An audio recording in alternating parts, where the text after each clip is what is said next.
Hello, all of you gamers, professional and casual out there in the world.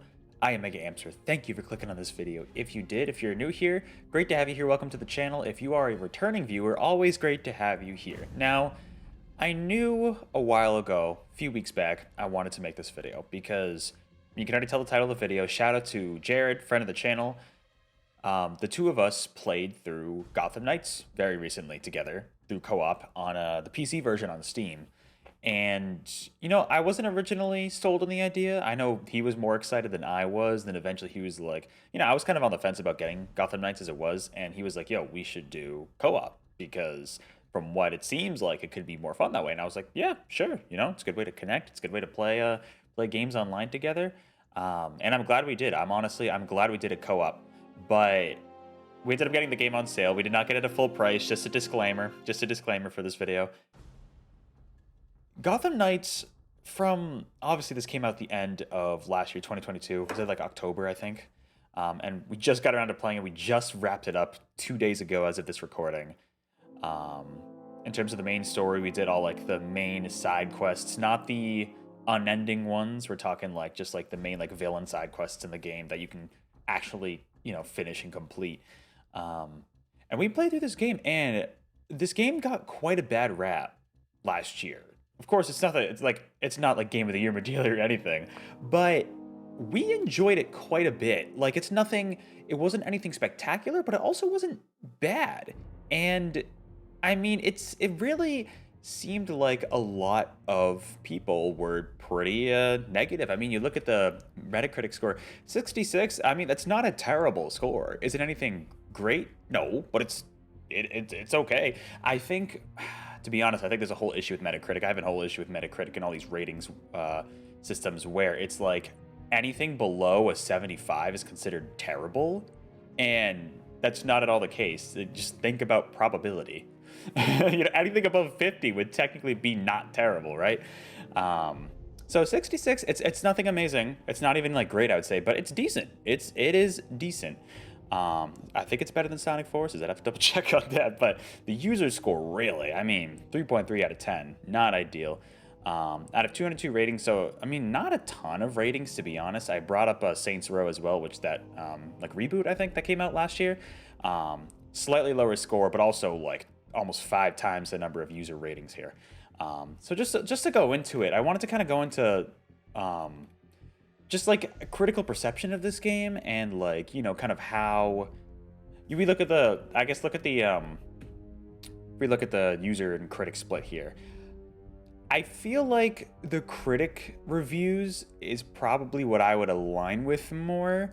Like I came away positive from the game, honestly. Like, yes, it's nothing game-breaking, game-changing. It's not anything amazingly spectacular, for sure. But it had some cool ideas. A big thing is if this is not an Arkham game. This is not, I know I'm playing the Arkham Asylum OST in the background, ignore that. I needed a theme for this video. It is not like the Arkham games. The combat can be similar, but it's very different, and also just, it kind of goes in its own direction. And honestly, in a way, some of the elements feel a little bit live servicey, but not really. Like, it almost feels like it could have been live service, and they removed it, kind of like the opposite of what they're doing with Suicide Squad Kill the Justice League right now, where there are almost more like RPG-like elements, where you're constantly like crafting new armor and new weapons that are more powerful, boost up your stats, you're filling out a skill tree, which I like those ideas for a game like this. I think it incentivizes exploration a little more. I would say, I mean, you had the collectibles in the old Arkham games, but like, this game doesn't really it has a few collectibles. You can collect like batarangs, I think, and a bunch of, there's like some secret pages of a book you can unlock and secret suits and stuff, which is kind of cool. The costumes in this game are really fun. I really like the costumes in this game. Some of them are super, super cool.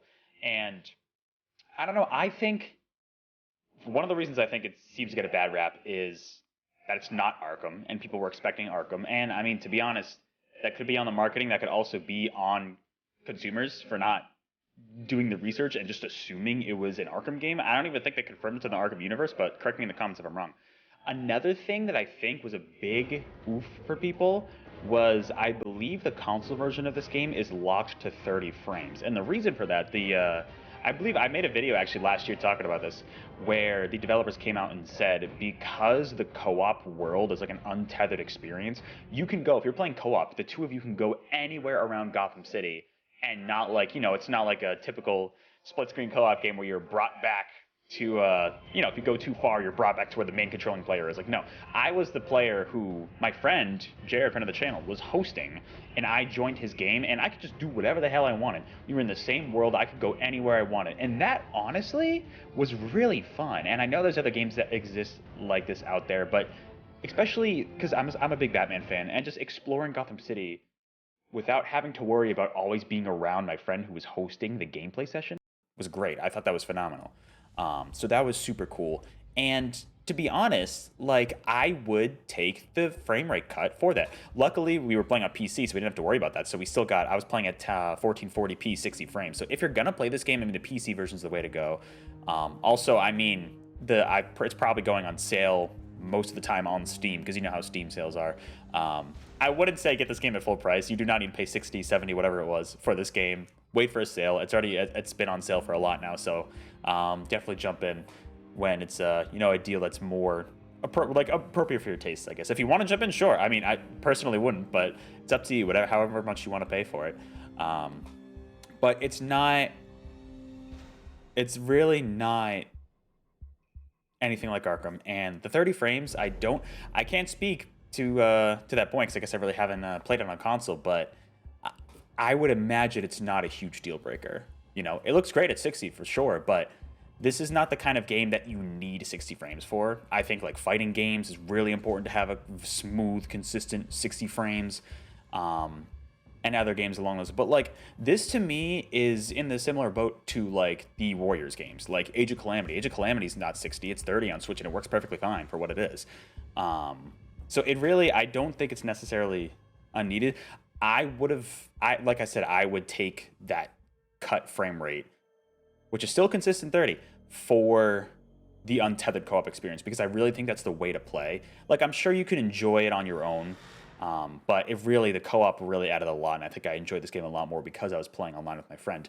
I also got a chance to, I specifically wanted to try out all 4 characters between Red Hood, Nightwing, Batgirl, and Robin, and they each have their own little fun things here. Wow, this music's very intense. But Red Hood I ended up liking a lot more than I was originally anticipating. I was like, he was the coolest. Like, I wanted to start as him. And he's definitely slower, but he has like dual-wielding, non-lethal pistols. Like, okay, Red Hood. But like, he also just like has some really cool abilities that you can get. Each character has their own like kind of like traversal method that you unlock later in the game. Like, Nightwing has a glider. Batgirl is like the Arkham games where you glide in the air. Robin's is weird with the teleport. I don't like that. But Red Hood's is like, he has a celestial leap, I think they call it, where you literally just like jump around in the sky. It's so cool. I love it. Batgirl's momentum abilities, that's what they're called, these unique abilities you get per character. I actually liked hers the most. She had some really good ones, one of which I won't try to spoil too much, but one of which I really liked. She summons a drone, and you can like have it shoot down enemies and heal you as well, which is really cool. It's one of the ones you unlock later on after you beat certain challenges. The challenges are probably my least favorite part about the game. The story was decent. I'm not going to spoil anything about the story, but there were some cool characters in there, some cool moments. The story ended up being, it kind of went in a direction I was kind of expecting, but not in the way that I was expecting, so that was cool to see. But also, what was I about to say? The challenges are probably my least favorite part about the game, because the side quests were good, the main story was good, but we figured out late in the game that a lot of these challenges are like endless. They'll just keep generating for like specific side quests. For example, for Lucius Fox, right? You meet up with him, and in order to complete his missions, you have to craft certain armor and weapons. That's just endless. And there are other people you meet who have these endless quests like that. And because every time you go out on a patrol, you essentially reset what they're called premeditated crimes. So like specific crimes in terms of specific categories will appear. And if you don't get a crime that matches a certain character, you're just kind of screwed out of it. But then we kind of realized at the end of the day, it was really only for experience. Like, it wasn't progressing at all. So it was kind of like at the end of the day, like we were over leveled by the time we got to the end after we did all the villain side quests. The villain side quests are not endless, by the way. Those are like believe there are 3 different ones that are just like their own side stories, which are really cool. They focus on different Batman villains. Won't say who. Won't say who. You're not gonna see it from me. And then the main story as well, along with that. But there were also gliding and bat cycle challenges, which were pretty fun. I did like those. The gliding ones, similar to what they had in like Arkham City, had those. I don't think it had. No, Arkham Knight might have had Batmobile challenges. I don't actually remember that game very well, but like this game really had cool ideas. The plot was interesting. I like the idea of having different characters to explore with. My favorite, I think, to be honest, it's between. I know I said I don't like Robin's teleportation, but I feel like it's between Robin and Red Hood. Honestly, every character, I think Nightwing's objectively the best, but like every character has their own fun little unique thing that they bring to the table. So I enjoyed playing as all of them when I could. They all feel very unique in their abilities. I think one thing about the combat, there's no counter. So like the Arkham games, there's no countering moves, so that might throw you off. That threw me off at first, but like it's really more about dodging and timing things right instead of countering. I almost like I dodged a lot more in this game than I did in the Arkham games, from what I remember. There are only a few times I could think of in the Arkham games where I specifically dodged rather than countered when I had like a big enemy coming after me. In this game, it's all about dodging, and if you time it perfectly, you can do like maximum damage. It's actually really satisfying if you can pull it off, but it can be kind of difficult in some ways. But like this game, while it's nothing spectacular, I enjoyed it quite a bit, and it felt different enough from the Arkham games to make it more refreshing. And like I said, the one thing was it got kind of repetitive with some of the endless challenges, but overall, like the story was decent. The acting wasn't anything spectacular, but I thought it was good. There were some comical lines here and there that actually got some chuckles out of us, but like it seems like, mainly with the user reviews. The critic reviews, most of them were mixed. That still, that still seems decent. You know what I mean? Like I said, I feel like the critic reviews seem pretty fair here. The user reviews, though, there are so many negative ones. I kind of want to take a bit to look through the negative ones here. It's one of those games where if someone says it's good, you can automatically tell they have bad taste. Ricky Tutt, I don't know what to tell you, man, but I think you have bad taste in writing that review. That's all I'm going to say. Oh, my goodness. Like, I enjoyed it. I think this is a good game. I will say it. I don't think it's great. I don't think it's amazing, but I don't think it's bad. I think it's good. I think it's decent. I put those kind of two right next to each other.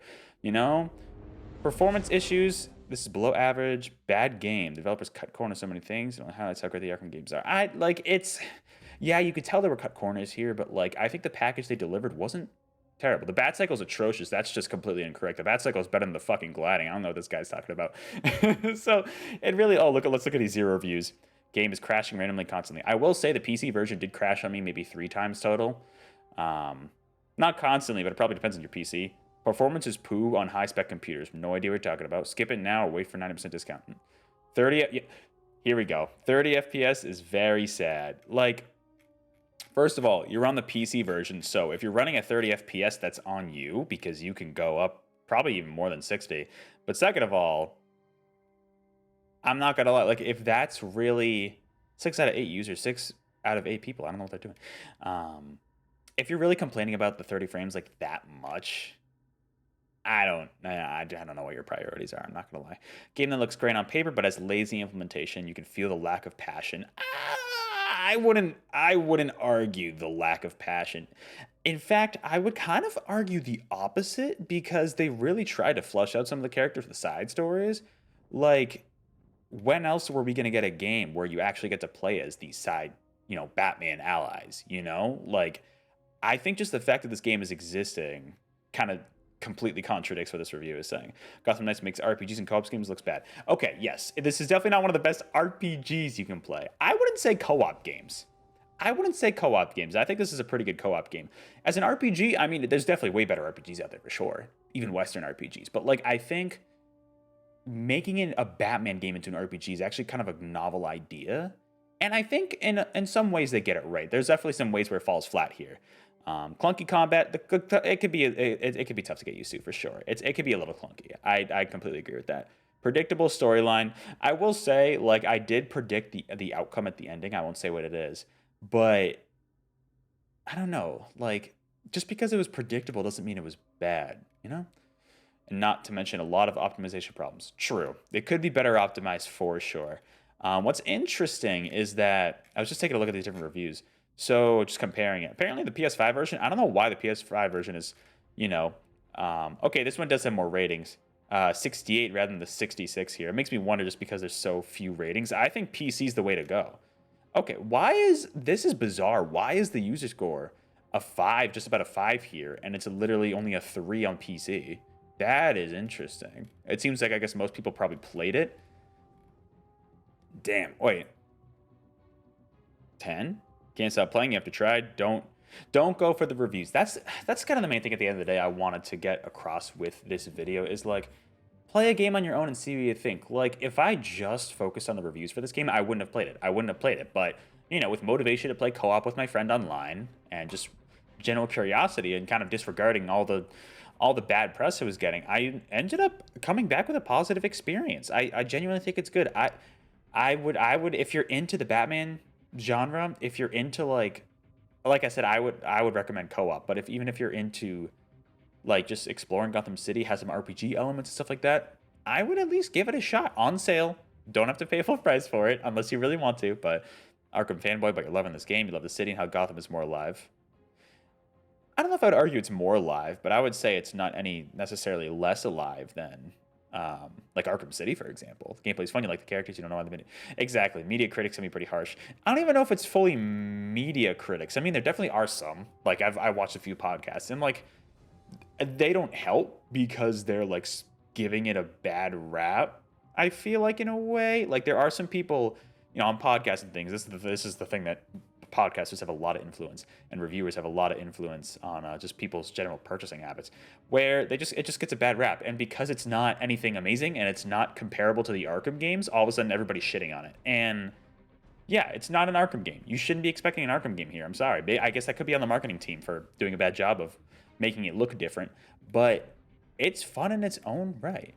One of the most overheated games you've seen. Exactly. It's really good. I wouldn't say the story's amazing. They don't use the graphics to their peak potential. True.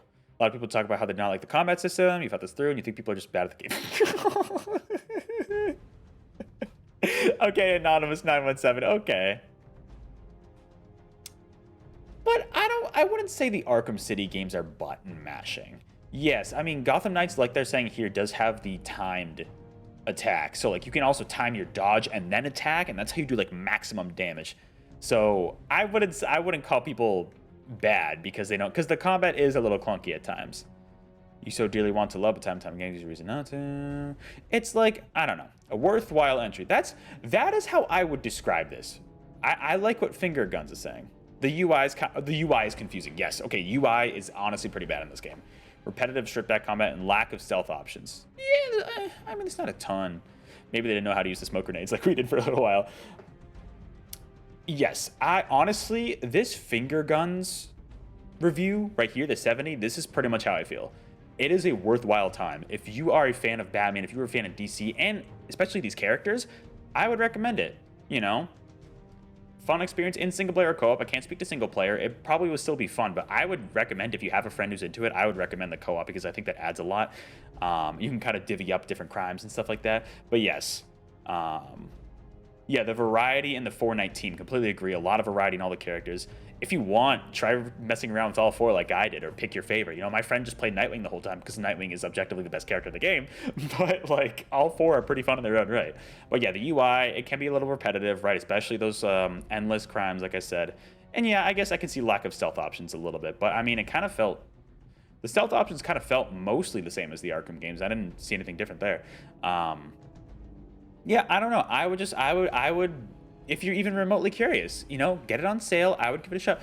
Worst Batman game ever, just bad. Missions are lame. Don't buy it. Good, no one found easy. Why are people still trying to defend stuff like this? Don't feel insulted by it. Absolute lack of care. I don't. Okay, well, if your name is I'm so bored, don't write a review. That doesn't make any sense. They don't play these games as long as you pay for bad. Oh my goodness. Oh my goodness. I don't get the absolute lack of care for this game. I do not get this. There's clearly passion and care put into it. Like, yeah, they cut some corners and they were probably rushed. If they waited a little bit longer, they could have had an even better game. But, like, that doesn't mean it's a lack of, I don't know. Anyways, before I just get too into the really bad user reviews here, just kind of wanted to summarize this video by kind of looking at, yeah, some of the worst games here. should have a bidet in every home. Gotham Knights is nowhere on this list, and I've looked. I would have sworn that it would have been on one of these worst games, and I looked through a good amount of, you know, more reputable sites, and even on like top 15s, top 20s, Gotham Knights was not on there. It was not on there, and according to Metacritic, there are way worse this year.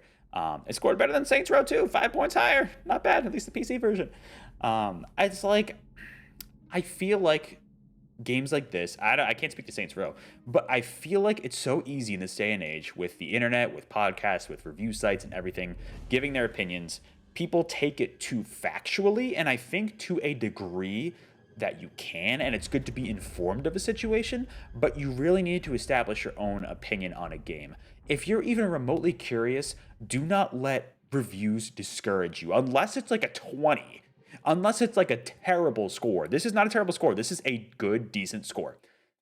Unless it's that low and you're still remotely curious, check it out. You know, if you want to wait for it on sale, Gotham Knights is fairly frequently on sale. You know, I'm sure the console version is going on sale too, but definitely on Steam and PC for sure. Or like GOG or any of those other sites would probably have it on, maybe even more on sale. If you're remotely curious, I would give it a shot. You know, I genuinely would, because my friend and I, we came back with a decent experience, a pretty positive experience. We didn't feel like this game wasted our time. In terms of, well, I guess some of the endless stuff, but like we didn't finish the game. We weren't like, wow, that sucked. Like we were paying the whole way. No, we were like, yeah, that was fun. We had a fun time. You know, so if you're even remotely curious, I would give it a shot.